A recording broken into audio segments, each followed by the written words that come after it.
اللہ اکبر۔ بسم اللہ الرحمن الرحیم۔ السلام علیکم ورحمۃ اللہ وبرکاتہ۔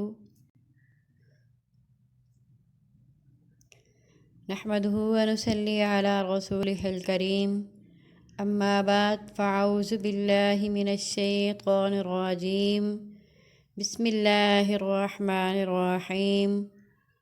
اللہم اکفناہم بما شئت، اللہم فقہنا فی الدین۔ سورہ بقرہ۔ آج ہم انشاءاللہ آیت نمبر 40 سے لے کے آیت نمبر 45 تک ترجمہ و مفہوم کریں گے۔ اللہ تعالیٰ فرماتے ہیں، اے بنی اسرائیل، میری اس نعمت کو یاد کرو جو میں نے تم پر انعام کی، اور میرے عہد کو پورا کرو، میں تمہارے عہد کو پورا کروں گا، اور مجھ ہی سے ڈرو۔ اس کتاب پر ایمان لاؤ جو میں نے تمہاری کتابوں کی تصدیق میں نازل فرمائی، اور اس کے ساتھ تم ہی پہلے کافر نہ بنو۔ میری آیتوں کو تھوڑی تھوڑی قیمت پر نہ فروخت کرو، اور صرف مجھ سے ہی ڈرو، اور حق و باطل کے ساتھ خلط ملط نہ کرو، اور نہ حق کو چھپاؤ، تمہیں تو خود اس کا علم ہے۔ اور نمازوں کو قائم کرو، زکوٰۃ دو، رکوع کرنے والوں کے ساتھ رکوع کرو۔ کیا لوگوں کو بھلائیوں کا حکم کرتے ہو اور خود اپنے آپ کو بھول جاتے ہو، باوجود کہ تم کتاب پڑھتے ہو؟ کیا اتنی بھی تم میں سمجھ نہیں؟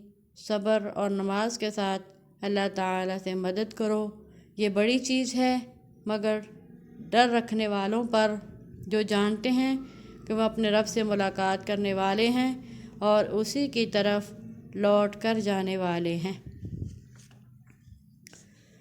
اسرائیل بمعنی عبداللہ حضرت یعقوب کا لقب تھا۔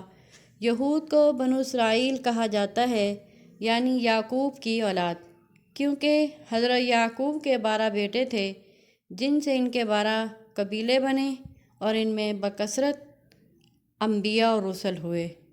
بنو اسرائیل ہی میں سے یہود ہوئے، جن کو عرب میں اس کی گزشتہ تاریخ، علم و مذہب سے وابستگی کی وجہ سے ایک خاص مقام حاصل تھا، اس لیے انہیں گزشتہ انعامات الہی یاد کروا کے کہا جا رہا ہے کہ تم میرا وہ وعدہ پورا کرو جو تم سے پہلے نبی آخر الزماں کی نبوت اور ان پر ایمان لانے والوں کی بابت لیا گیا تھا۔ اگر تم اس عہد کو پورا کرو گے تو میں بھی اپنا عہد پورا کروں گا، تم سے وہ بوجھ اتار دیے جائیں گے جو تمہاری غلطیوں اور کوتاہیوں کی وجہ سے بطور سزا تم پر لاد دیے گئے تھے۔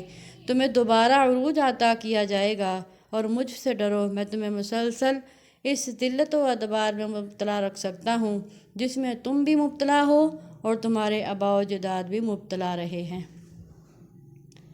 قرآن کی طرف یا بہی کی ضمیر قرآن کی طرف یا حضرت محمد صلی اللہ علیہ وسلم کی طرف ہے۔ دونوں ہی قول صحیح ہیں، کیونکہ دونوں آپس میں لازم الملزوم ہیں۔ جس نے قرآن کے ساتھ کفر کیا، اس نے محمد صلی اللہ علیہ وسلم کے ساتھ کفر کیا، اور جس نے محمد صلی اللہ علیہ وسلم کے ساتھ کفر کیا، اس نے قرآن کے ساتھ کفر کیا۔ پہلے کافر نہ بنو، اس کا مطلب ہے کہ ایک تو تمہیں جو علم ہے، دوسرے اس سے محروم ہیں، اس لیے تمہاری ذمہ داری سب سے زیادہ ہے۔ دوسرے، مدینہ میں یہود کو سب سے پہلے دعوت ایمان دی گئی، ورنہ ہجرت سے پہلے بہت سے لوگ جو تھے اسلام قبول کر چکے تھے، اس لیے انہیں تنبیہ کی جا رہی ہے، یہودیوں میں تم اولین کافر مت بنو، اگر ایسا کرو گے تو تمام یہودیوں کے کفر کا وبال تم پر ہی پڑے گا۔ آگے اللہ فرماتے ہیں، میری آیات کو تھوڑی قیمت میں نہ بیچو، تھوڑی قیمت پر فروخت نہ کرو۔ اس کا مطلب یہ نہیں کہ زیادہ معاوضہ مل جائے تو احکام الہی کا سودا کر لو، بلکہ مطلب یہ ہے کہ احکام الہی کے مقابلے میں دنیاوی مفادات کو اہمیت نہ دو۔ احکام الہی تو اتنے قیمتی ہیں، ساری دنیا کا مال و متاع بھی ان کے مقابلے میں بیچ دیا جائے۔ آیت تو بہت کم ہے، آیت میں اصل مخاطب اگرچہ بنی اسرائیل ہیں، لیکن قابل غور بات یہ ہے کہ یہ حکم قیامت تک آنے والوں کے لیے ہے۔ جو بھی ابطال حق یا اثبات باطل یا کتمان علم کا ارتکاب اور احقاق کے حق سے محض طلب و دنیا کے لیے گریز کرے گا وہ اس وعید میں شامل ہوگا۔ آگے اللہ فرماتے ہیں میری مدد چاہو صبر اور نماز کے ساتھ۔ صبر اور نماز ہر اللہ والے کے لیے دو بڑے ہتھیار ہیں۔ نماز کے ذریعے سے ایک مومن کا رابطہ و تعلق اللہ تعالیٰ سے مضبوط ہوتا ہے، جس سے اسے اللہ تعالیٰ کی تائید و نصرت حاصل ہوتی ہے۔ صبر کے ذریعے سے کردار کی پختگی اور دین میں استقامت حاصل ہوتی ہے۔ حدیث میں آتا ہے اذا حضبہ امر فزع الی الصلاۃ۔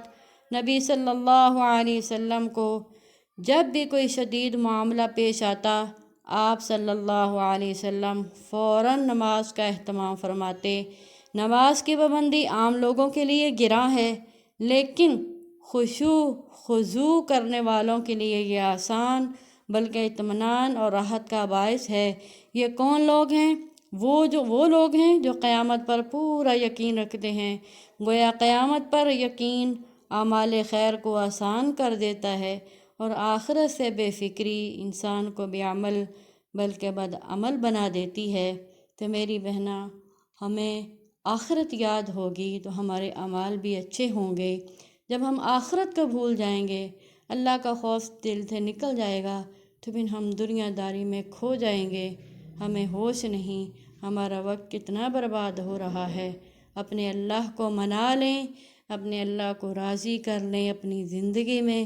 اللہ تعالی ہمیں صحیح معنوں میں دین کو سمجھنے کی توفیق عطا فرمائے۔ آمین۔ وآخر دعوانا ان الحمد للہ رب العالمین۔